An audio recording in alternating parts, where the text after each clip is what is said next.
வாழ்க்கை எதுவென்று புரியவில்லை, வாய்விட்டு அழவும் வசதி இல்லை.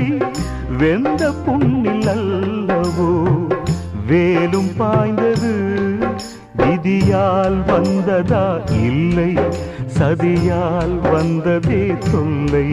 விதியால் வந்ததா இல்லை, சதியால் வந்ததே தொல்லை. வானத்தை பார்த்தேன், பூமியை பார்த்தேன், மனுஷனை இன்னும் பார்க்கலையே.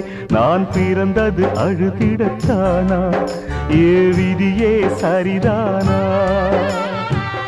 தங்க என்னும் தங்கம் இங்கே தீயில் வேகும் இப்போது, கண்கள் சிந்தும் கண்ணீராலே எந்த தீயும் அணையாது. வானத்தை பார்த்தேன், பூமியை பார்த்தேன், மனுஷனை இன்னும் பார்க்க